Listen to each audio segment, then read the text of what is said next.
제가 장담하지만 칫솔질을 하는데 내가 한 번이라도 피가 난 적이 있다, 아니면 심한 악취가 난다거나 하는 경우 우리 전신에 염증이 생겼다는 겁니다. 이 치주 질환은요, 혈관을 다 망가뜨리기도 하고요, 뇌혈관이 터진다거나 뇌동맥류가 생겨서 실제로 반신불수가 생긴다거나, 또 여자분들 같은 경우에는 조산을 일으킨다는 보고도 있고요, 또 남자분들은 심지어 성기능 장애까지 2배 이상 생긴다는 보고가 있을 만큼 치주 질환은요, 암하고 똑같습니다. 많은 분들이 바깥쪽을 많이 이렇게 위아래로 닦으시죠. 그게 잘못된 겁니다. 40세 이상이 되시게 되면은 대부분 경우에는 흉층은 잘 생기지 않습니다. 그렇기 때문에 40세 이상이 되시면 칫솔질을 하시면 안 되고요. 가장 첫 번째는,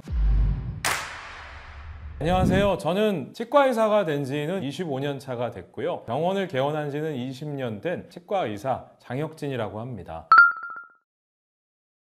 치주 질환의 초기 단계를 바로 치은염이라고 하고요. 쉽게 얘기해서 우리 치아를 감싸고 있는 조직은 잇몸뼈와 그 위를 덮고 있는 연조직, 잇몸살로 이루어집니다. 잇몸살에만 염증이 있어서 조금 피가 난다거나 붓는다거나 하는 증상들은 치은염이라고 볼 수 있고요. 그 치은염이 더 진행돼서 잇몸뼈까지 망가지게 되면 그걸 치주 질환이라고 부릅니다. 쉽게 얘기해서 우리가 치은염은요, 그 단계에서는 회복이 가능합니다. 원상태로 돌아가는 것이 가능하고요. 근데 불행히도 잇몸뼈가 녹기 시작하면은요, 그건 원상태로 돌릴 수가 없습니다. 현상 유지, 더 나빠지지 않게만 막을 수 있기 때문에 이 두 가지, 치은염과 치주염을 합쳐서 바로 치주 질환이라고 부르게 되는 것이죠. 이 채널을 보시는 분들 중에요, 제가 장담하지만 70% 이상의 분들은 이미 치주 질환을 가지고 계신다고 봐야 됩니다. 아무리 없다고 해도 치은염을 가지고 계시지 않으신 분들은 거의 없으리라고 생각이 들고요. 예를 들어 우리가 가장 기본적인 치은염 증상은 뭐냐 하면, 칫솔질을 하는데 내가 한 번이라도 피가 난 적이 있다, 이미 치주 질환입니다. 말씀드린 것처럼 치은염의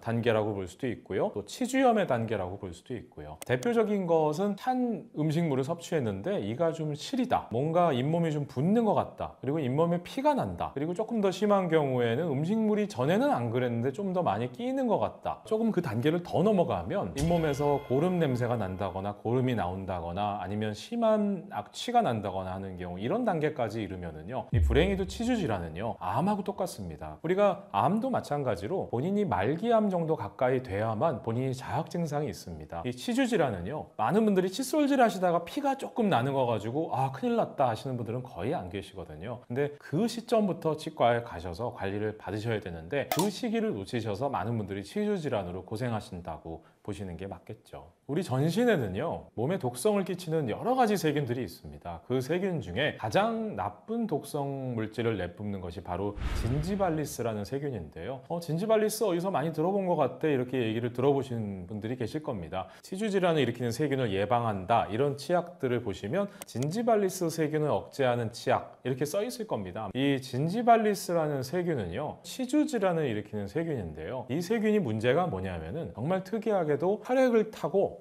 우리 전신을 돌아다닙니다. 피를 타고 혈관을 돌면은요, 사이토카인이라는 항염증 물질이 나오게 됩니다. 근데 이 사이토카인이라는 물질이 문제가 뭐냐면 우리 혈관 벽에 상처를 냅니다. 그 상처를 낸 부분에 LDL 콜레스테롤 아마 많이 들어보셨을 거예요. 이 나쁜 콜레스테롤 성분이 그 사이토카인이 상처를 낸 부분에 가서 달라붙으면서 딱지를 만듭니다. 그럼 그 부분에 LDL 콜레스테롤이 더 붙는 현상이 생기게 되고요. 쉽게 얘기해서 동맥경화가 생깁니다. 만약에 우리 뇌에 생기게 된다면은 뇌졸중, 뇌혈관이 터진다거나 뇌동맥류가 생겨서 실제로 반신불수가 생긴다거나, 보통 중풍이라고 부르잖아요. 이런 증상들이 실제로 치매를 일으킨다는 보고도 있지만, 이런 분들의 뇌의 성분을 보면 그 안에 진지발리스 세균들이 검출된다는 보고가 아주 많이 나와 있습니다. 그래서 우리 몸의 전신을 돌면서 혈관을 다 망가뜨리기도 하고요. 이 부분이 또 심장에 가게 되면은 심장도 그 안에서 관상동맥 질환을 일으킨다거나, 또 여자분들 같은 경우에는 조산을 일으킨다는 보고도 있고요. 또 남자분들은 심지어 성기능 장애까지 2배 이상 생긴다는 보고가 있을 만큼, 그래서 제가 진지발리스 세균을 억제하는 것이 우리 노년의 삶에 있어서 건강하게 사시는 데 있어서 가장 중요하다는 말씀을 드리고요. 그래도 나는 못 믿겠다 하시는 분들한테 제가 그냥 예를 하나 말씀드리면요, 영화나 드라마 보신 분들 중에 옛날에 사극 보면은 말이나 소를 사급할 때요, 그 옛날에는 수의사도 없었고 또 엑스레이 장비라든가 피검사도 할 수가 없었기 때문에 그 말이나 소를 사급할 때는 이 말 말이나 소가 얼마나 건강한지를 알 수 있는 방법이 없었을 겁니다. 그래서 보통 그 드라마 장면 보면은요, 말이나 소를 사가는 사람들이 말이나 소의 이렇게 치아를 자세히 보는 모습이 있습니다. 근데 우리 조상들이 참 현명했던 게요, 그 치아가 동물들도 치주 질환이 생깁니다. 우리 반려견들도 스케일링 하는 것처럼 동물들도 다 치석이 생기고 치주 질환이 생깁니다. 그런 이유로 우리 과거의 조상분들이 말이나 소를 사고 팔 때 치주 질환이 생겨서 이가 흔들거리는 말이나 소는요, 실제로 오래 못 살았다고 해요. 옛날에는 그 말이나 소가 중요한 수단이었기 때문에 재산의 큰 부분이니까 정말 중요했겠죠. 제가 이 말씀을 드리는 이유는 우리가 건강하게 전신 건강을 유지하시는 데 있어서 치주 질환이 생기지 않게 하는 거, 그리고 진지발리스 세균이 우리 입안에 없을 수는 없습니다. 근데 그 진지발리스 세균을 최소화하는 것이 단순히 식사를 잘 하시는 것뿐만 아니라 전신 질환이 생기지 않고 건강하게 오래 사시는 데 있어서 정말 중요한 부분이라는 걸 꼭 좀 말씀드리고 싶습니다. 어떤 분들은 그런 얘기 많이 하시죠. 원장님, 저는 하루에도 3번 열심히 칫솔질 하는데도 입냄새가 많이 나는 것 같은데 우리 집에 다른 가족은 맨날 술 먹고 들어와서 이를 안 닦고 바로 자고 하는데도 입냄새가 많이 안 나고 게다가 잇몸도 괜찮은 것 같은데, 이렇게 좀 억울하다고 얘기하시는 분들이 계시죠. 그건 크게 2가지로 요약을 해볼 수 있습니다. 첫 번째는요, 관리 방법이 틀렸기 때문일 수도 있고요. 무슨 말씀이냐면, 우리가 충치를 예방하는 거는요, 칫솔질만 잘 해도 대부분 해결이 됩니다. 칫솔질을 하시면 안 되고요, 입솔질을 하셔야 됩니다. 그리고 또 하나는 칫솔질만 가지고서는 우리 입안에 들어가는 음식물 찌꺼기를 완벽하게 제거할 수 없습니다. 그건 마치 집안을 청소할 때 진공청소기만 한번 돌리고 나서 집안이 깨끗하다라고 말씀하시는 것과 똑같거든요. 우리가 세차를 하건 아니면 집안을 청소하건 청소 도구는 각각의 부위에 따라 다 쓰는 도구들이 다 있습니다. 청소 도구가 많으면 많을수록 집안은 깨끗하게 유지되는 것처럼, 제가 칫솔질뿐 아니라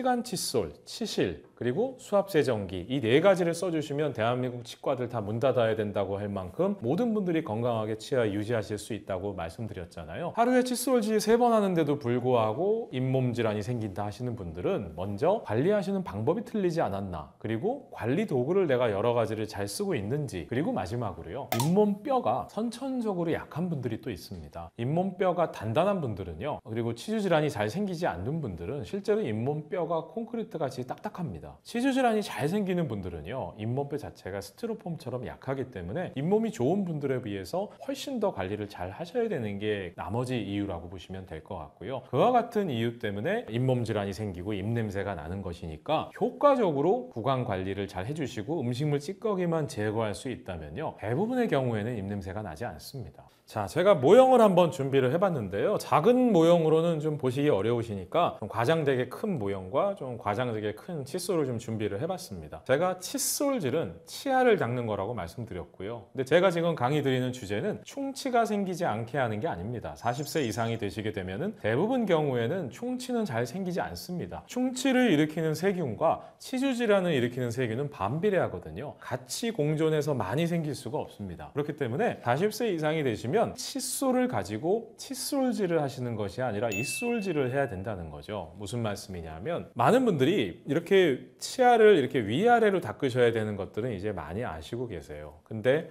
어떻게 치아를 닦으시는지 제가 환자분들께 한번 보여주세요 하면, 대부분 많은 분들이 치약을 많이 짭니다. 많이 짜서 이 바깥쪽을 많이 이렇게 위아래로 닦으시죠. 그리고 물론 많이 잘 하시는 것은 이렇게 씻는 면들은 잘 닦아주세요. 위에도 물론 씹는 면들은 잘 닦아주시는 경우가 있고요. 근데 많은 분들이 첫 번째 치아에 있어서 놓치시는 부분들은요, 첫 번째는 안쪽들은 잘 닦아주지 않는 경우가 많이 있습니다. 그 이유가 뭔가 보면 실제로 본인이 거울로 보셨을 때 잘 보이지 않기 때문이고요. 또 많은 분들이 필요 이상으로 많이 닦으시는 분들은 이 아래 어금니나 앞니들은 잘 보이기 때문에 많이 닦아주실 수밖에 없죠. 근데 우리가 놓치시는 부분들은 윗니, 아랫니 안쪽 부분들, 그건 칫솔을 이렇게 세우셔서 닦으셔야 되기 때문에 많은 분들이 놓치시기도 하고요. 또 실제로 저희가 오랜만에 병원에 오셔서 스케일링 하시는 분들한테 치석이 많으시다 이렇게 말씀드리면요, 나 칫솔질 많이 했는데 무슨 소리냐 하시는 분들이 계시거든요. 그게 보이는 부분들만 닦으셔서 그렇습니다. 특히 담배 태시는 분들이 많이 치석이 끼고 니코틴이 끼시는 부분들이 이 윗니 안쪽들이 많이 끼게 되고요. 그리고 또 하나는 우리가 침샘이 3군데가 있습니다. 많은 분들 아시겠지만 이하선이라고 해서 상태에서 귀 밑에 침샘이 있고요. 그리고 혀 밑에, 그리고 턱 밑에 침샘이 있습니다. 근데 특히 치석이 많이 끼는 부분들은 이렇게 침샘이 나오는 부분들에서 치석이 많이 끼게 되거든요. 아래 앞니 안쪽에도 치석들이 많이 끼게 되는데 이 부분들도 이렇게 칫솔을 세우셔야 되기 때문에 많은 분들이 잘 닦지를 못하세요. 그래서 제가 추천드리는 것은 칫솔도 너무 일자형인 것은 좀 곤란하고요. 칫솔 자체가 이렇게 휘어있는 칫솔들이 있습니다. 그 칫솔들은 어금니뿐만 아니라 아래 앞니라든가 위에 앞니 그리고 안쪽 부분들도 잘 닦을 수 있게 휘어 있거든요. 일직선이면 그 부분들을 효과적으로 닦을 수가 없습니다. 그렇기 때문에 치아는 안쪽이라든가 혀 닿는 부분들 쪽을 좀 더 중점적으로 닦아주는 것이 중요하고요. 그리고 40세 이상의 경우에는 제가 잇몸을 닦는 것이 중요하다고 말씀드렸는데요. 잇몸을 닦는다는 것은 무슨 말씀이냐면 치아를 닦는 것이 아니고요. 보통 치아는 이렇게 좌우로 문지르거나 위아래로 닦으면서 많이 움직이게 됩니다. 근데 잇솔질, 잇몸을 닦는 잇솔질은 많이 움직이실 필요가 없고요. 칫솔모가 치아와 잇몸 사이에 이렇게 비스듬하게 이런 식으로 비스듬하게 된 상태에서 문질러 주는 것, 그 자리에서 진동만 주면 되고 움직일 필요가 없습니다. 이런 식으로 부위에 따라서 이렇게 꾹 아래 방향으로, 위의 잇몸 같은 경우에는 칫솔모 이렇게 45도로 접근해서 이렇게 진동을 주면서 움직이기만 하면 됩니다. 근데 아마 이렇게 잇몸을 잘 안 닦아 보신 분들은요, 처음에 제가 말씀드린 방식으로 닦으시면 칫솔모가 좀 따끔따끔하다거나 칫솔질 할 땐 몰랐는데 잇몸을 이렇게 자극을 주니까 많이 아프고 피가 난다고 하시는 분들도 계실 겁니다. 피가 난다고 하는 것은 무슨 의미냐면요, 그 부분에 그동안에 음식물 찌꺼기가 많이 끼고 염증이 생겼다는 겁니다. 근데 많은 분들이 칫솔질을 하다가 잇솔질을 하다가 피가 나게 되면은 이게 내가 칫솔질을 너무 세게 해서 잇몸에 상처가 났나? 이렇게 생각하시고 그 부분을 안 건드리시는 경우가 있는데요. 그게 잘못된 겁니다. 칫솔질은요, 잇몸에 상처가 날 수가 없습니다. 그건 거의 불가능하고요. 칫솔모가 요즘은 미세모라고 해서 이렇게 상당히 부드러운 나일론 소재로 되어 있는 것들이 많이 나옵니다. 이렇게 미세모 같이 부드러운 칫솔모를 쓰시게 되면은 더더욱 칫솔로 인해서 상처가 나지 않습니다. 근데 잇몸 질환이 많으신 분들에는요, 처음에는 너무 아파서 막 눈물이 날 만큼 아프신 경우도 있습니다. 그래도 그 부분들을 조금 이렇게 자극을 주시면은요, 희한하게 점점 피가 덜 납니다. 그리고 나중에는 붓기도 가라앉고요. 그래서 이런 식으로 40세 이상의 분들은 칫솔질도 물론 중요하지만 잇몸을 닦아주는 잇솔질을 조금 더 효율적으로 해주시는 게 치주 질환을 예방하는 데 있어서 가장 중요한 방법이라고 보겠습니다. 우리가 또 보통 치약은요, 많은 분들은 어떻게 쓰시나, 제가 환자분들께 칫솔질하는 거 한번 해보세요 말씀드리면 많은 분들이 이 칫솔을 일단 물에 적셔서 닦습니다. 왜냐면 지저분할 것 같으니까. 그리고 치약을 짜죠. 근데 많은 분들이 치약을 칫솔모가 꽉 찰 만큼 짭니다. 이렇게 닦으려고 하면은 치약이 결국은 세면대에 한 반 이상 떨어지고 막상 입안에는 아예 안 들어간다거나 하시는 경우도 있고요. 치약은 많이 쓰시는 것이 좋은 게 아닙니다. 제가 자동차 세차라든가 설거지 말씀드리지만, 우리가 설거지 를 좀 많이 해보신 분들은요, 세제 많이 안 씁니다. 세제를 많이 안 써도 충분히 잘 닦인다는 걸 아시기 때문에. 근데 치약은 문제가 뭐냐면, 너무 많은 약을 쓰시면, 제가 치약에 마모제, 돌가루가 들어가 있다고 말씀드렸잖아요. 근데 그렇게 되면은 치아 자체를 너무 많이 마모시키게 됩니다. 그리고 또 치약 자체에 계면활성제 성분이 들어가 있기 때문에 몸에도 그렇게 좋을 리가 없고요. 치약의 가장 좋은 방법은 이 칫솔모 기준으로 한 3분의 1 정도만 얹으셔도 충분합니다. 근데 또 칫솔모도 크기가 다 다르기 때문에 그냥 제가 아예 양을 말씀드리면, 우리 보통 그 초록색 완두콩 있죠? 그 정도 크기만 짜셔도 아마 이 내용 보시는 분들은 그 정도만 짜도 되냐? 왜냐하면 많은 분들이 대부분 다 칫솔모가 가득 찰 만큼 쓰셨거든요. 완두콩 정도만 쓰셔도 충분하고요. 또 게다가 치약을 적게 쓰시라고 하는 또 한 가지 이유가 있습니다. 치약을 많이 쓰시게 되면요, 거품이 너무 많이 납니다. 그래서 치약 뱉어내시고 하시다 보면은 결국은 칫솔질을 오래 하실 수도 없거든요. 그래서 치약도 조금만 쓰시면 거품도 많이 나지 않기 때문에 칫솔질을 오랫동안 하시는데도 도움이 많이 되니까 치약은요, 무조건 적게 쓰시는 게 좋습니다. 제가 치약을 짜는 양을 그냥 한번 보여드리겠습니다. 이 칫솔 같은 경우에는 제가 칫솔은 이렇게 좀 휘어 있는 게 좋다고 말씀드렸고요. 치약 같은 경우에는 이 부분은 칫솔의 헤드 자체가 큰 헤드는 아닙니다. 그렇기 때문에 3분의 1 정도보다는 조금 더 하셔도 되지만, 제가 완두콩 정도 크기라고 말씀드렸잖아요. 완두콩 정도면 불과 한 요 정도밖에 안 될 겁니다. 요 정도면은요, 말씀드린 대로 전체 치아를 다 닦는데도 충분한 양이기 때문에. 근데 이거 보통 많은 분들이 어떻게 짜시냐면 이만큼 짭니다. 그래서 닦으려고 하다가 세면대에 다 떨어뜨리신다거나 해서 또 짜시는 분들도 있고요. 많은 양이 단순히 뭐 환경이 나빠진다거나 하는 문제가 아니라 본인 치아에도 안 좋기 때문에 치약 회사에서는 싫어하시겠지만 칫솔질 하실 때는 치약의 양은 정말 줄이시는 게 좋겠습니다. 제가 지금부터 말씀드리는 대로만 관리해 주시면은요, 입냄새가 나는 게 정말 줄어들거나 안 나시고 아침에 일어나셔도 상쾌한 기분으로 일어나실 수 있을 겁니다. 입냄새의 이유는요, 바로 황화합물이라고 하는 건데요. 이 황화합물이 생기는 이유는 결국은 우리 입안에 있는 세균들이 음식물 찌꺼기를 섭취하고서 내뿜는 냄새, 향이라고 보시면 될 것 같아요. 가장 첫 번째는 바로 칫솔질을 하시는 거고요. 물론 그보다 더 먼저 하셔야 되는 것이 바로 이 수압 세정기입니다. 어떤 순서로 이 관리 도구를 써야 되나 생각하지 마시고 그냥 세차하실 때 순서를 생각해 보시면 아마 쉬울 텐데요. 세차를 맡기면 그 세차장 계신 분들이 가장 먼저 하시는 것은 이 솔에다가 세제를 묻혀서 닦는 게 먼저가 아니고요. 강한 수압으로 차를 먼저 한번 깨끗하게 닦아냅니다. 설거지할 때도 마찬가지죠. 음식물 찌꺼기가 묻어있는 식기에다가 세제를 묻히는 것이 아니라 마찬가지로 흐르는 물에 먼저 음식물 찌꺼기를 기본적으로 제거를 합니다. 그렇게 하는 이유가 뭐냐면 세척하기에 있어서 가장 효율적인 방법이기 때문이죠. 우리가 이 수압 세정기를 한 번도 안 써보신 분은 있어도요, 한 번만 써보신 분은 없다고 제가 말씀드릴 만큼 쓰시는 습관이 들면 안 쓸 수가 없습니다. 왜냐하면 식사를 하신 다음에 이 수압 세정기를 써보시면은요, 우리가 생각할 수도 없을 만큼 많은 음식물 찌꺼기들이 나옵니다. 게다가 우리나라 사람들은 고춧가루, 깨 같은 작은 음식물 찌꺼기들을 많이 섭취하시기 때문에 그와 같은 부분들은 칫솔질만으로는 빠지지 않거든요. 그래서 첫 번째가 자동차 세차할 때처럼 깨끗하게 수압 세정기를 한번 해주시고요. 그리고 두 번째로 칫솔질을 먼저 하셔도 되지만 가장 제가 추천드리는 것은 먼저 치실을 하는 것을 추천드립니다. 이게 조금 더 효율적이에요. 그래서 수압으로 먼저 하시고 치실을 해보셔도요, 또 음식물 찌꺼기가 나옵니다. 왜냐하면 우리가 이 각각의 도구는 음식물 찌꺼기를 빼는 부위가 다 다르거든요. 그래서 치실을 습관 들이시면은요, 저 같은 경우에는 이 28개 치아를 다 치실하는데 채 30초도 걸리지 않습니다. 그래서 치실을 하시고요. 그리고 세 번째로 말씀드린 방법으로 칫솔질을 3분 동안 해주신 다음에, 그리고 마지막으로 이와 같은 치간 칫솔로 이하고 이 사이를 한번 꼼꼼하게, 그래도 또 음식물 찌꺼기가 나옵니다. 그래서 이 네 가지를 하시게 되면은요, 우리 입안에는 거의 음식물 찌꺼기가 남아있지 않게 되고요. 한 가지 놓치는 부분이 우리 입냄새가 많이 나는 이유 중에 하나가 또 혀에 껴있는 음식물 찌꺼기, 보통 설태라고 하죠. 근데 많은 분들이 그냥 이 부분들을 칫솔질로 해서 하시는 분들이 계세요. 그래서 구역질 참아 감사하시는 분들이 계신데, 요즘은 이와 같은 혀 클리너가 또 따로 나옵니다. 이런 부분들로 마지막에 혀를 한번 닦아주시게 되면 이 5가지만 하시면은요, 이게 습관 되시면 가족분들도 입냄새 난다고 하시지 않을 거고요. 대인관계에 있어서도 훨씬 더 잘 되시리라는 생각이 듭니다.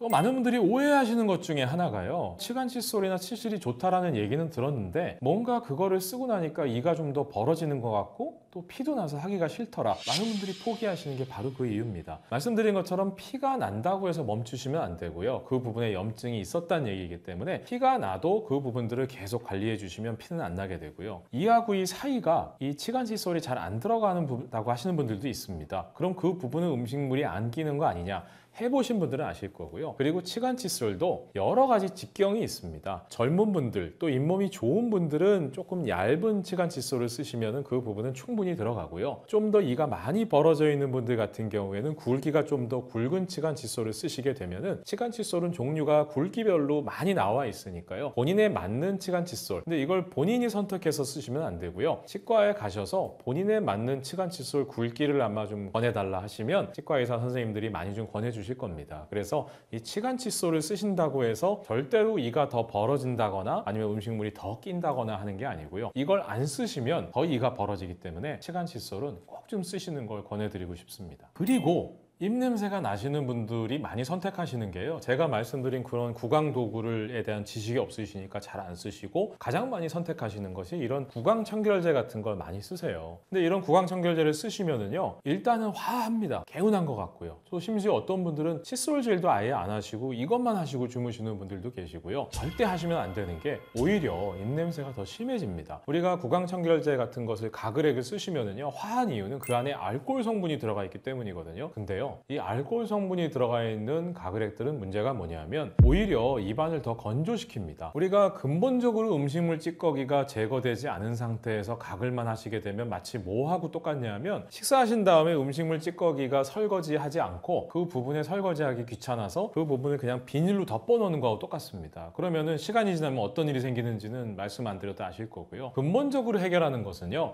음식물 찌꺼기를 다 청소하는 겁니다. 그렇기 때문에 양치질을 할 수 없는 뭐 그런 경우라면은 이런 가글액들을 쓰시는 걸 추천드릴 수는 있지만요, 정 그래서 쓰셔야 된다면은 알코올 성분이 많이 들어가 있지 않은 가글액들이 있습니다. 어떤 가글액들은요, 입안에 몇 초만 머금고 있어도 너무 입안이 아프고 따끔거리는 가글액들이 있거든요. 이건 알코올 성분이 너무 많이 들어가 있다는 겁니다. 그래서 오히려 이런 가글액들을 쓰시고 몇 시간 지나서 다른 분들하고 얘기하시면은요, 입냄새 더 난다고 할 겁니다. 그렇기 때문에 이런 가글액들은 너무 많이 쓰신다거나 알코올 성분은 좀 적게 들어가 있는 걸 선택하시는 것이 좋습니다. 치주 질환이 생기지 않고 건강한 구강 상태를 유지하기 위해서는요, 본인 스스로 관리할 수 있는 것은 크게 5가지라고 보시면 됩니다. 칫솔질하는 것, 수압세정기, 그리고 치간 칫솔, 치실, 그리고 혀를 한번 닦아주시는 습관만 들이셔도요, 하루에 3번만 이걸 지켜주시면요, 정말 제가 대한민국 치과 다 문 닫아야 될 만큼 많은 분들이 치주 질환이나 충치로 고생하시지 않으실 겁니다. 건강하게 치아 건강 유지하시면서 다만 놓치지 말으셔야 될 것은 본인 스스로 관리뿐 아니라 자동차도 오래 쓰려면 정비소 가야 되는 것처럼 치과 의사,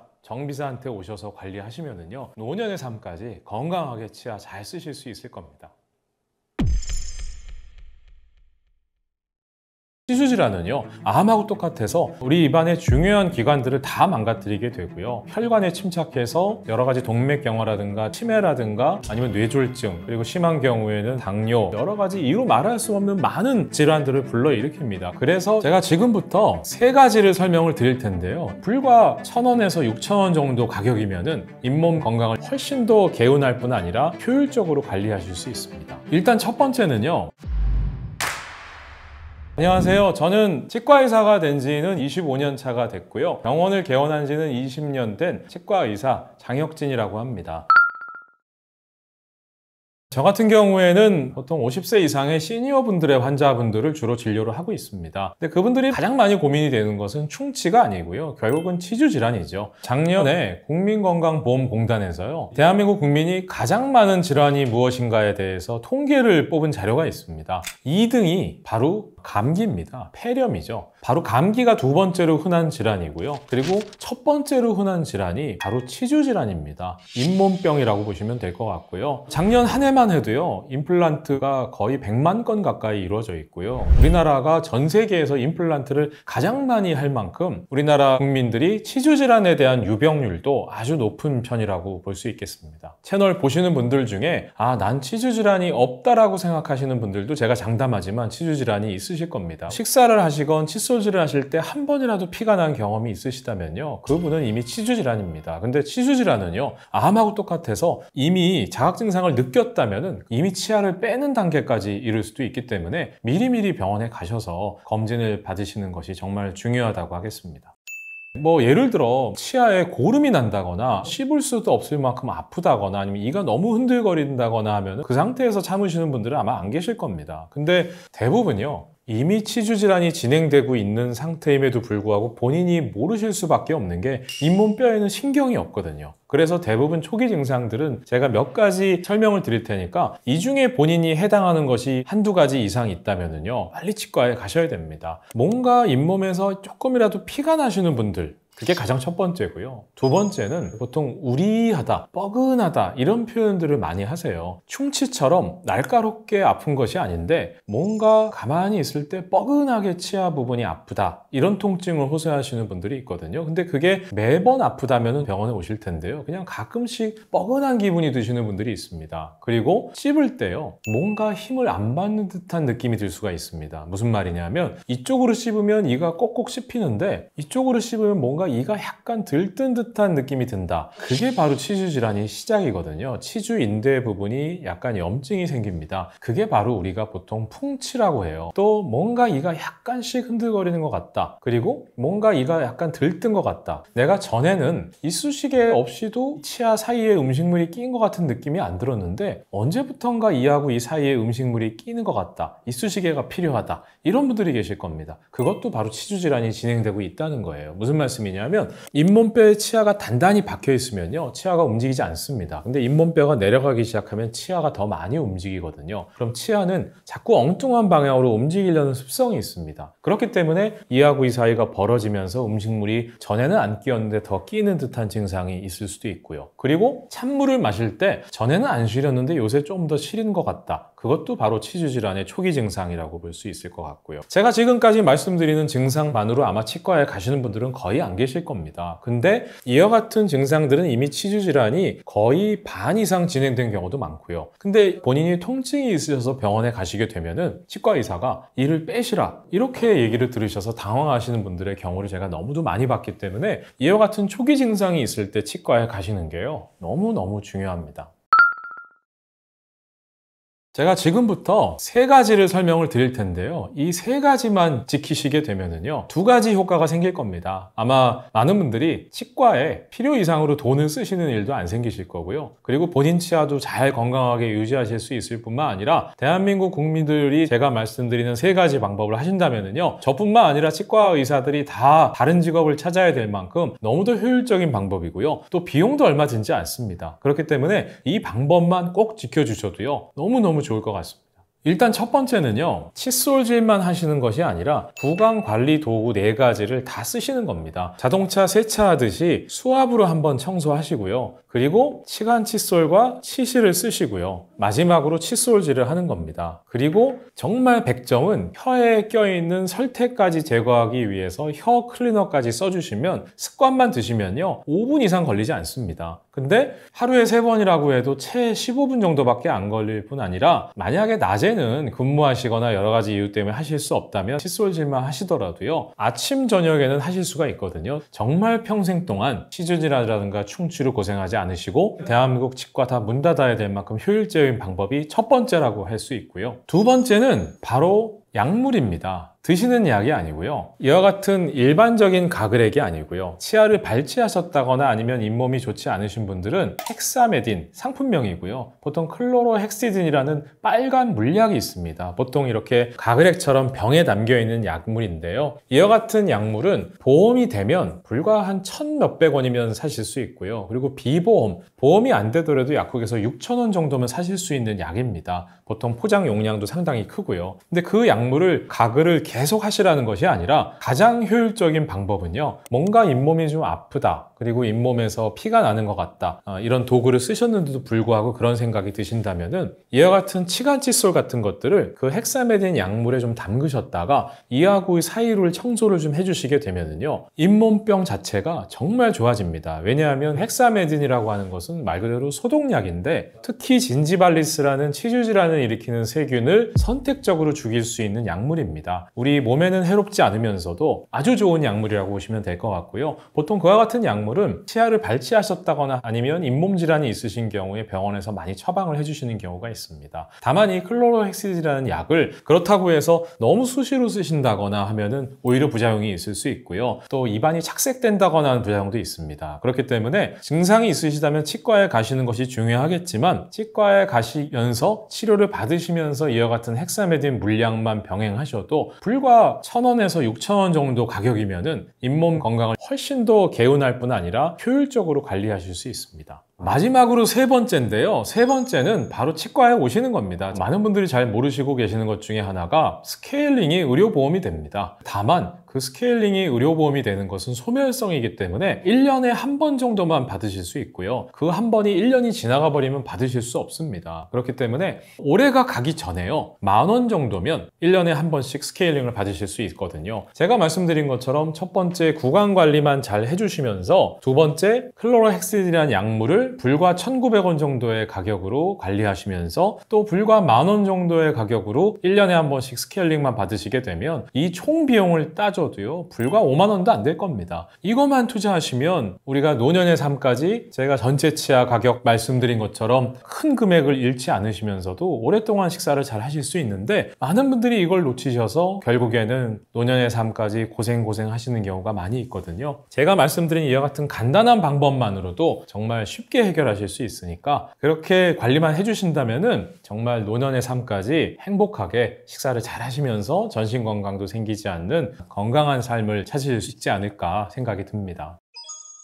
이 클로로헥시딘 약물을 쓰실 때 주의하실 점은, 첫 번째는 효율적으로 쓰기 위해서 말씀드린 것처럼 이렇게 조금 따라서 묻혀서 이하고 이 사이에 치간 칫솔을 쓰는 방법도 있고요. 이게 좀 어렵다 하시는 분들은 보통 일반적인 가글액처럼 가글을 하셔도 됩니다. 다만 그 약물을 삼키신다거나 아니면 너무 오래 머금고 계실 필요는 없고요. 보통 한 20초에서 1분 정도 머금고 계시는 정도만 해도 충분합니다. 20초 이상만 지나면 제가 말씀드린 진지발리스 세균들이 거의 활동할 수가 없기 때문에, 다만 주의할 점은 너무 오래 머금고 계신다거나 아니면 너무 자주 쓰신다거나 하시면은요 입안이 착색된다거나 오히려 세균들이 더 자란다거나 하는 부작용이 생길 수도 있고요, 오히려 구강 건조증을 불러일으킬 수도 있기 때문에 말씀드린 것처럼 짧은 시간만 쓰시되 너무 자주 쓰실 필요도 없고, 뭔가 잇몸이 안 좋은 듯한 증상이 있으실 때만 써주시는 것이 좋을 것 같습니다.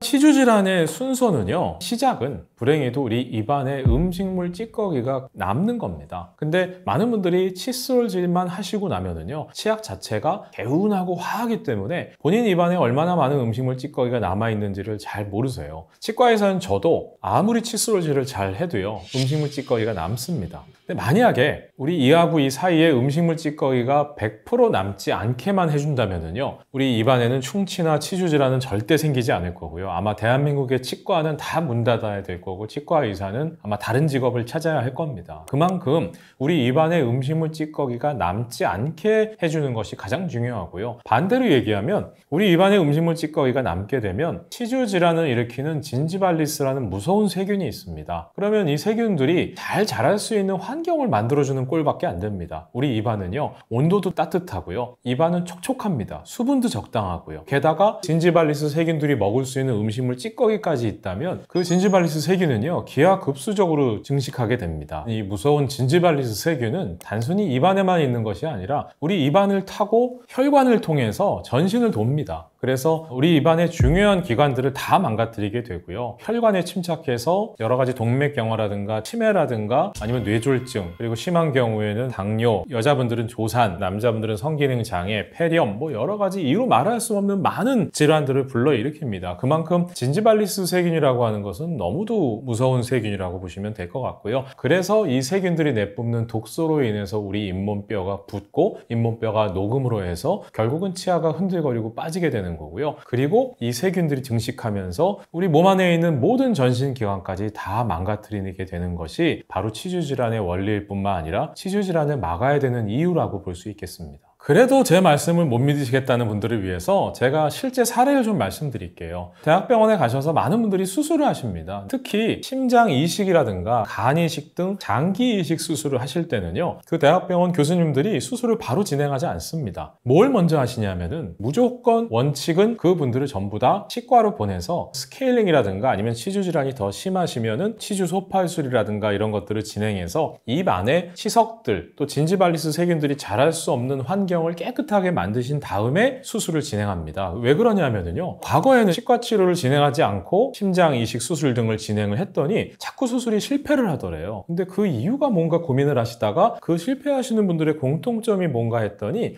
이가 많이 빠져 있고 치주 질환이 많이 있으신 분들이었다는 거죠. 그렇게 역으로 알게 된 겁니다. 그래서 이 치주 세균이 제가 피를 타고 돈다고 말씀드렸잖아요. 그럼 그 이식 부분에 가서 진지발리스 세균들이 바로 달라붙습니다. 그래서 그 이식 부분을 망가뜨려서 이식 수술 자체를 실패하게 되는 들을 이제 의사들이 알게 된 거죠. 그래서 지금은 그 이식 수술의 성공 확률이 현저하게 높아졌습니다. 그래서 아마 스텐트 같은 것들이나 이런 이식 수술 받아보신 분들은 아 내가 그때 스케일링 했던 이유가 그거구나 아마 무릎을 탁 치실 텐데요. 그만큼 못 믿으시겠지만 진지발리스 세균은 우리 몸에 피를 타고 돌면서 많은 부분들에 달라붙어서 이런 전신질환들을 다 일으키기 때문에 단순히 식사를 잘 하시는 것이 아니라 노년의 삶을 행복하게 사시는 데 첫걸음은요 치아 건강입니다.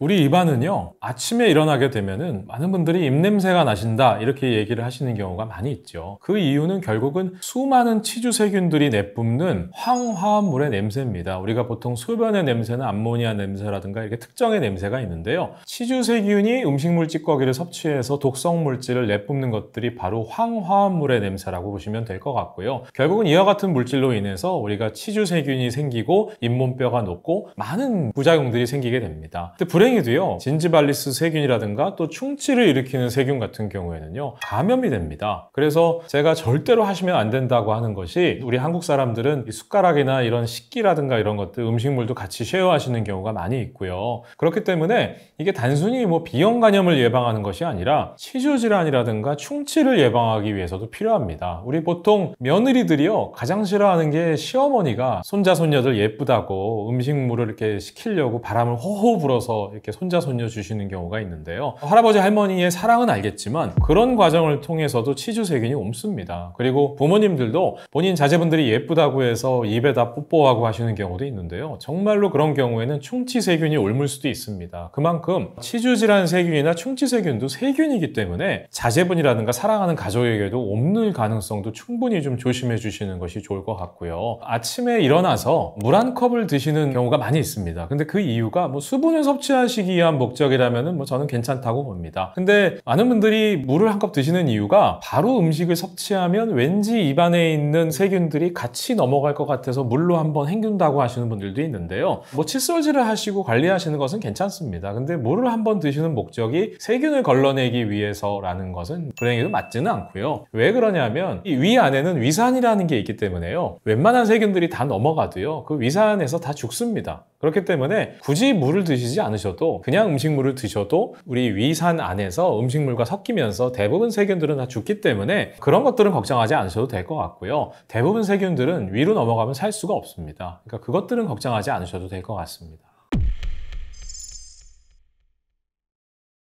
치아 하나당 가치가 무려 5천만 원 정도라고 합니다. 여러분들께서 이만 잘 관리하셔서 5천만 원 버시는 거라고 보시면 될 것 같고요. 많은 분들이 본인 치아를 관리를 안 하시면서 정 안 되면 임플란트 하지, 임플란트는 그렇게 좋은 치료가 아닙니다. 아무리 시술을 잘 해도 부작용이 여러분이 생각하시는 것보다 훨씬 더 많습니다. 그래서 많은 분들이 꼭 좀 임플란트 하시기 전에 고민을 좀 해보시는 게 좋겠다는 생각이 듭니다. 그렇기 때문에 임플란트의 치명적인 단점 먼저 설명을 드리겠습니다. 일단은요,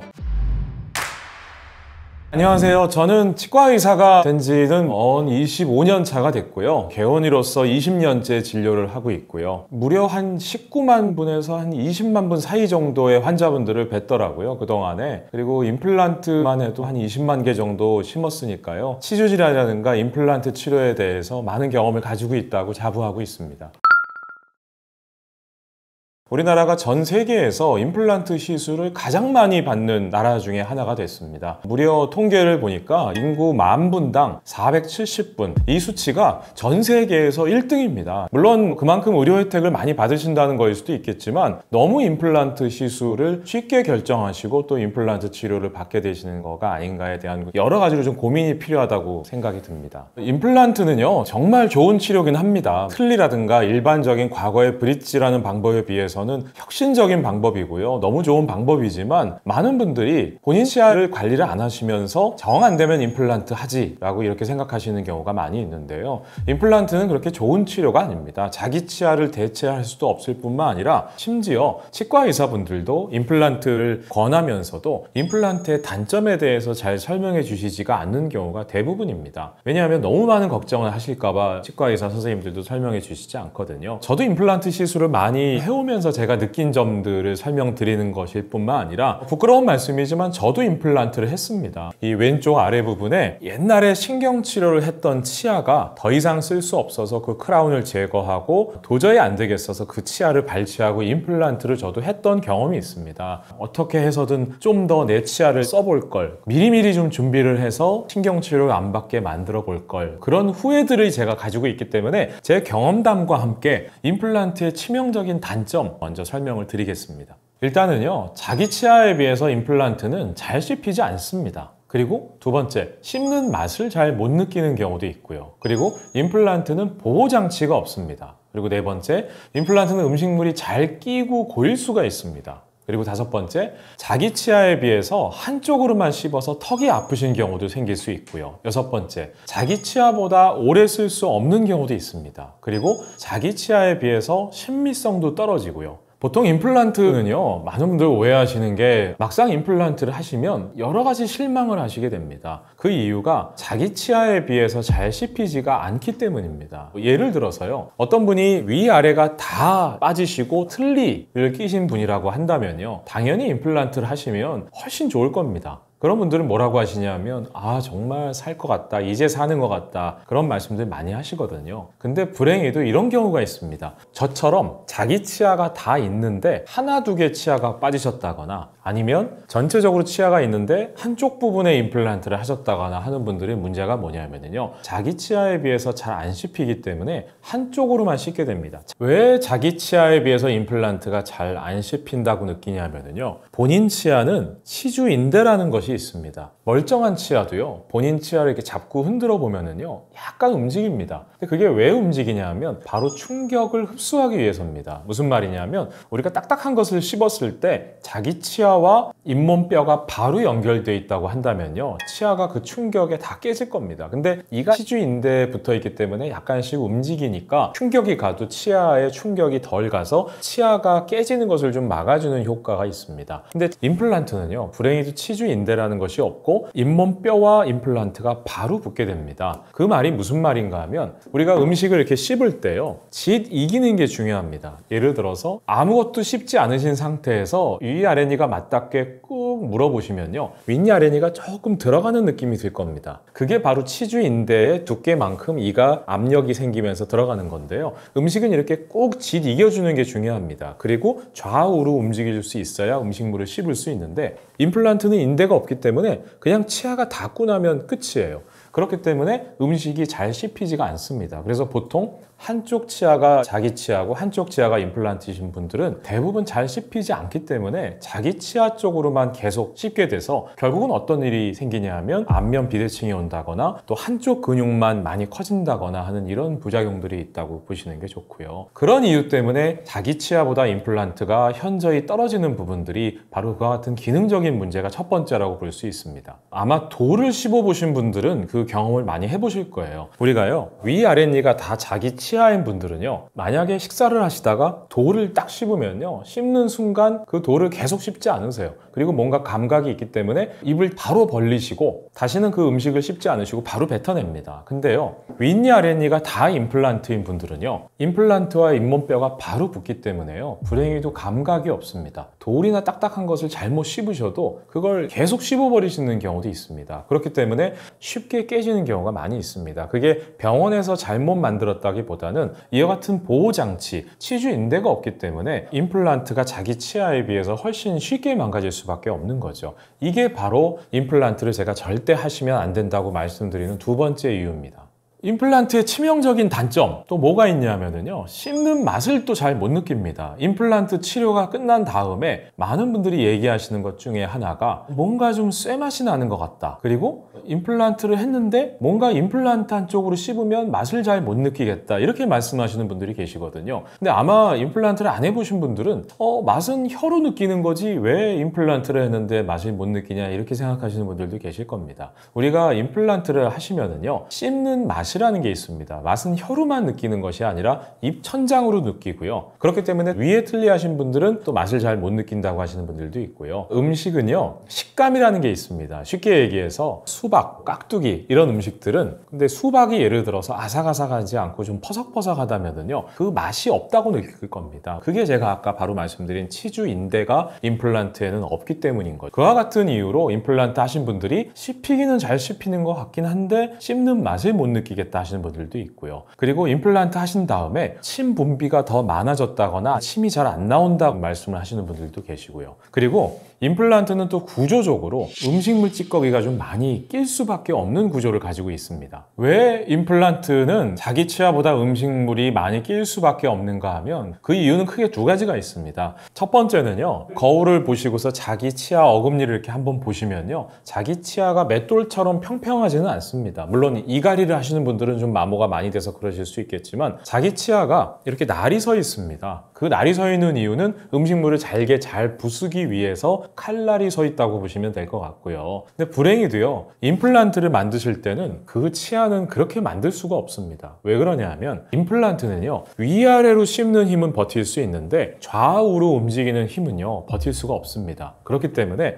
임플란트 치아 자체도 약간 맷돌처럼 평평하게 만들어 놓습니다. 그렇게 해야만 임플란트가 안 망가지거든요. 근데 문제는 쉽게 얘기해서 자기 치아에 비해서 치아 면이 평평하기 때문에 칼날이 잘 서 있지 않습니다. 그래서 자기 치아에 비해서 잘 잘리지 않기 때문에 아무래도 효율이 떨어지고 잘 씹히지 않는 것도 있고요. 그리고 가장 중요한 부분일 뿐만 아니라 치과 의사 선생님들도 이걸 환자분께 설명드리지 않아서 임플란트 치료 후에 환자분과 다툼이 있는 경우가 많이 있는데요. 임플란트는 자기 치아와는 형태가 다릅니다. 무슨 말씀인가 하면 자기 치아는 뿌리가 큽니다. 근데 가만히 생각해 보시면 임플란트를 그 치아를 뺀 구멍에 그것과 똑같은 사이즈의 임플란트를 심을 수는 없죠. 임플란트가 그 구멍보다는 작아야 될 겁니다. 보시다시피 자기 치아보다 임플란트 뿌리가 훨씬 직경이 가늡니다. 그럼에도 불구하고 치아 크기는 똑같이 만들어야 되거든요. 그럼 어떤 일이 생기냐면 밑에서부터 올라오는 형태가 목이 좁은 상태에서 위에 머리는 크기 때문에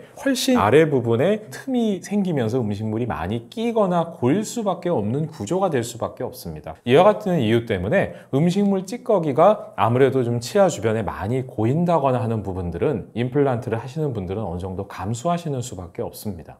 임플란트가 자기 치아에 비해서 큰 단점, 예쁘지가 않습니다. 무슨 소리냐? 내 주변에는 임플란트 하신 분들 보면 자기 치아같이 깜짝같이 예쁘던데. 물론 그럴 수도 있습니다. 근데 그런 분들은 어떤 분들이냐면요, 전체적으로 임플란트를 다 하신 분들 같은 경우에는 요즘은 기술이 좋아졌기 때문에 자기 치아와 거의 차이가 안 날 만큼 예쁘게 만들 수 있습니다. 다만 자기 치아가 몇 개 남아있는 상태에서 앞니 치료를 하는 경우에는요, 아무리 임플란트 치료를 잘 해도 티가 날 수밖에 없습니다. 자기 치아는 하얀색 한 가지가 아니라 여러 가지 색깔이 섞여 있거든요. 그렇기 때문에 그 치아를 흉내내서 자기 치아와 조화롭게 색깔을 맞추기도 어려울 뿐만 아니라 앞니 같은 경우에는 잇몸뼈가 내려가 있기 때문에 본인 치아보다 훨씬 더 길어질 수밖에 없습니다. 그렇기 때문에 자기 치아보다는 훨씬 더 친미성이 떨어질 수밖에 없고요. 그래서 어떤 분들은 좀 극단적으로 이런 생각도 하시는 분들이 계세요. 내가 치아는 좋은데 그냥 이 모양이 마음에 안 들어서 다 빼고 임플란트 하면 안 돼요. 이렇게 물어보시는 분들도 계시거든요.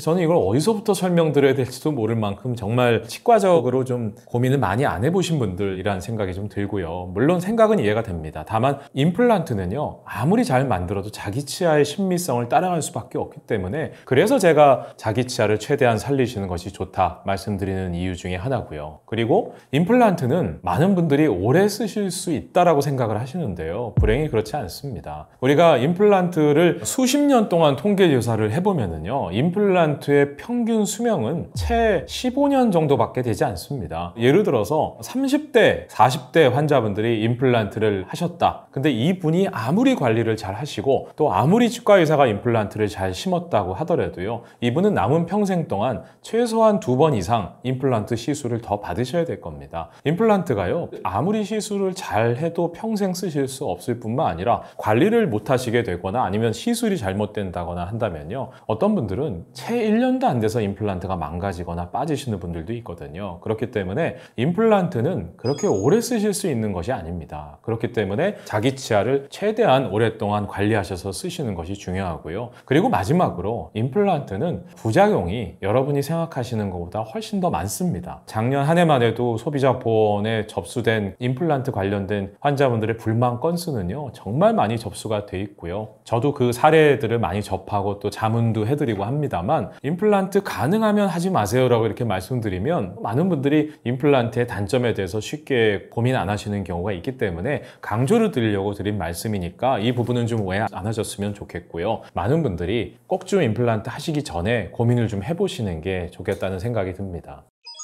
네, 임플란트를 그럼 하지 말라는 거냐? 이렇게 말씀하시는 분들이 당연히 계실 겁니다. 제가 이렇게 강의를 드리고 방송 출연을 하면 많은 분들께서 뭐 질문을 해주시는데요. 임플란트를 하시지 마시라는 뜻은 최대한 자기 치아를 조금 더 소중하게 생각하셨으면 좋겠다, 이런 말씀입니다. 다만 임플란트를 당연히 하셔야 되는 분도 있고요. 또 임플란트를 미루시면 안 되는 분도 있습니다. 대표적인 경우는 이미 치아를 발치하셨다거나 발치하신 지 오래되신 분들은 가능하면 임플란트를 또 빨리 하셔야 됩니다. 그 이유가 뭐냐면 우리가 보통 발치를 하시고 나면은요 6개월만 지나도 잇몸뼈가 꺼지기 시작합니다. 그래서 보통 한 3년 정도 지나시면은요 가지고 계신 뼈의 30%에서 40% 정도의 잇몸뼈가 주저앉습니다. 그렇기 때문에 그 시간이 지나버리면 임플란트를 하시고 싶으셔도 못 하시게 될 수가 있으니까 본인 치아가 어떤 이유든 간에 빠지시게 된 분들, 그리고 사고로 인해서 치아가 부러졌다거나 하시는 분들도 현재 가지고 있는 치과 기술로는 치아를 살리실 수 없다고 판단해 드신다면 당연히 빨리 임플란트 치료를 하시는 것이 중요하고요. 그리고 선천적으로 치아가 없으신 분들도 있습니다. 아예 영구치배가 없어서 유치 때는 치아가 있었지만 영구치가 아예 밑에서 안 올라오시는 분들도 계시거든요. 물론 이런 분들은 성인이 돼서 성장이 끝난 다음에 임플란트를 하시는 것이 중요하고요. 그리고 제가 마지막으로 꼭 드리고 싶은 말씀은 치주 질환이 있으신 분들도요. 제가 임플란트 절대 하시지 말라고 말씀드렸지만 그 앞에 빠진 말이 있습니다. 무슨 말이냐면 치주 치료를 통해서 자기 치아를 살리는 노력을 최대한 해보시지 않은 상태에서는 절대 임플란트를 하시지 마시라는 말씀이거든요. 그러니까 이 부분은 오해하시지 않으셨으면 좋겠고요. 그리고 치주 질환에 대해서 여러분들이 꼭 아셔야 되는 것이 보통 일반적인 치주 질환은요. 첫 번째 보시는 사진처럼 치주 질환이 생기지 않습니다. 모든 치아가 멀쩡한 상태에서 치아 하나만 잇몸뼈가 녹아서 그 치아만 빼고 임플란트를 끼우면 참 좋겠지만 불행히도 치주 질환은 이렇게 오시는 것이 아니라요. 이런 식으로 치주 질환이 진행됩니다. 어떤 단계가 넘어가서 입원을 빼야 된다고 판단이 드시는데도 불구하고 입원을 계속 가지고 계시게 되면은 살릴 수 있는 1번, 3번 치아까지 빠지게 됩니다. 그렇기 때문에 이 빼시는 타이밍을 좀 놓치는 것은 임플란트 자체를 아예 못 하실 뿐만 아니라 더 많은 치아가 빠지게 되니까 이 부분은 치과의사 선생님들과 상의하셔서 잇몸 치료를 받아 가시면서 최대한 임플란트를 미루시라는 것이 바로 제가 임플란트를 절대 하시지 마시라는 부분에 입장이라는 걸 좀 설명을 드립니다.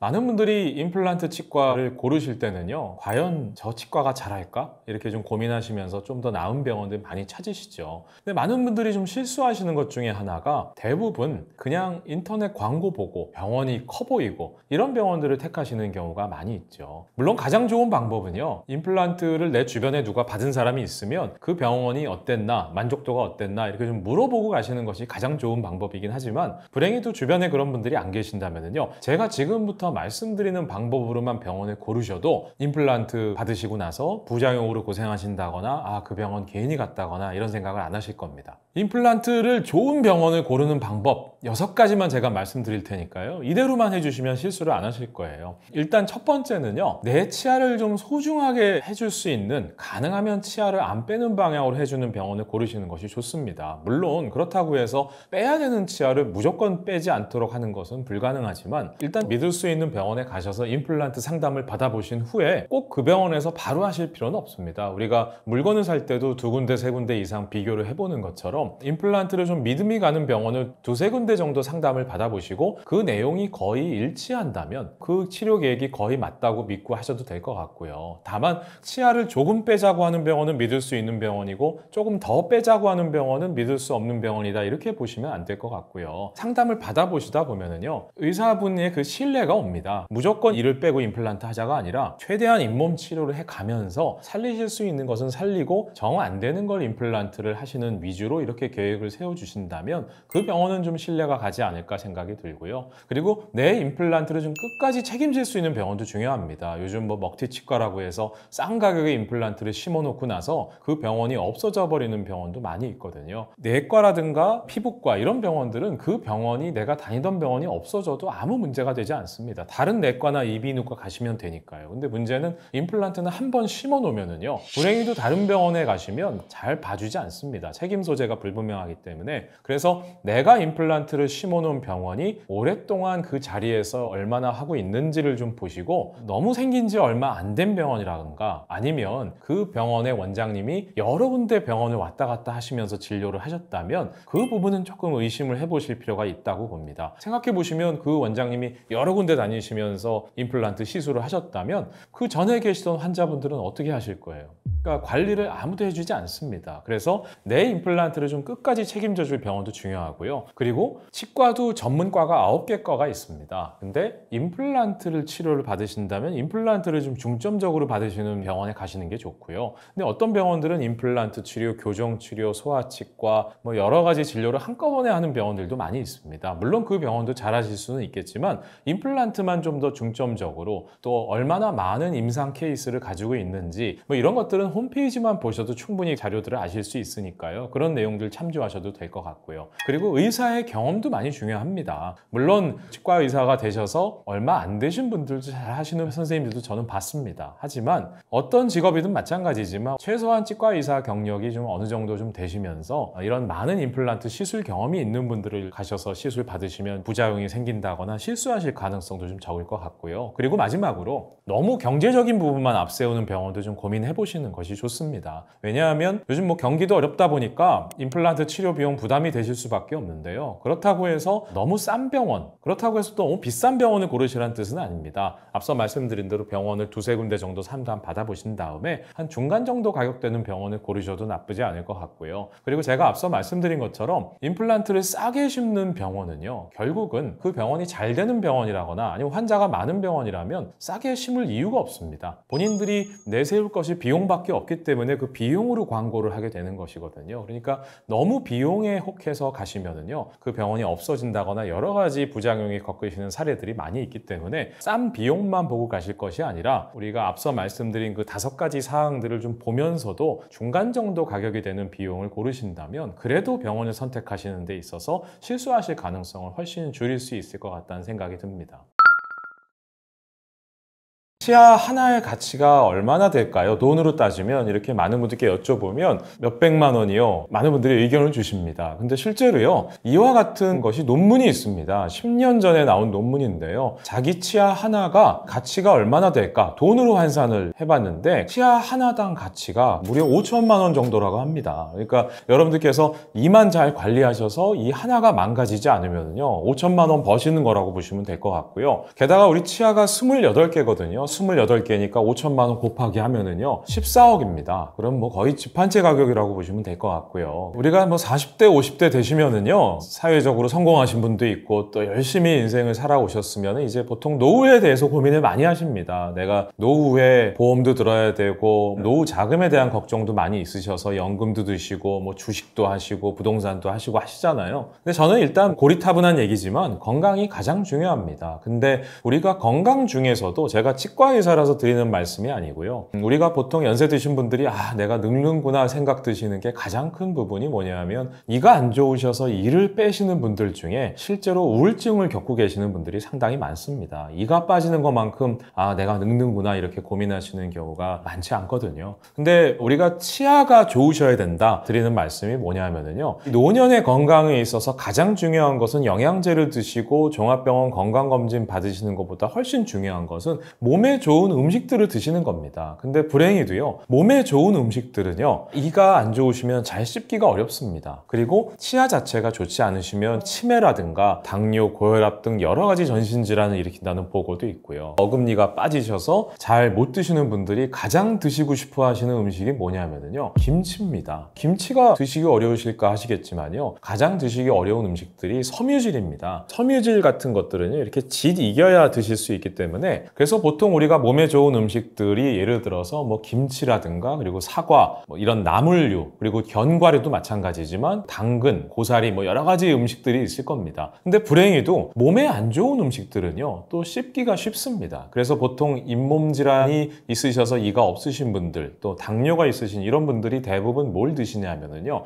빵, 아니면은 술 같은 거, 그리고 액상 과당, 아니면 햄버거, 피자, 밀가루 음식들 이런 것들을 많이 드시거든요. 그 이유가 뭐냐면 그냥 우물우물 대충 씹어서 드셔도 일단 열량이 높기 때문에 본인이 드시면 일단 기운이 납니다. 그래서 당뇨가 있으시다거나 치아가 안 좋으신 분들이 보통 몸에 안 좋은 음식들을 더 드시게 되니까 악순환이 반복되는 거죠. 하지만 우리가 잇몸 치료를 한다거나 임플란트 치료를 해서 잘 씹게 만들어 드리면은요, 예를 들어서 혈당치가 300 이상 올라가시는 분들도요, 저희가 치아를 잘 씹게 만들어 드려서 그런 몸에 좋은 음식인 야채 같은 것들 드시게 해드리잖아요. 그러면은 그분이 다음번에 대학병원 가셔서 당뇨 검사를 해보시면 오히려 혈당치가 떨어져서 그 대학병원 교수님들이 깜짝 놀라세요. 왜 이렇게 당 수치가 떨어졌냐? 비밀은요, 바로 치아에 있습니다. 그렇기 때문에 치아 건강을 유지하시는 것이 노년에 연금 드셔서 준비하시는 것보다 노년까지 20개 이상의 치아를 유지하시면은요, 14억 버시는 것뿐만 아니라 건강하게 본인의 전신 건강을 유지하시는 데도 큰 도움이 되시기 때문에 치아 건강이 가장 중요합니다.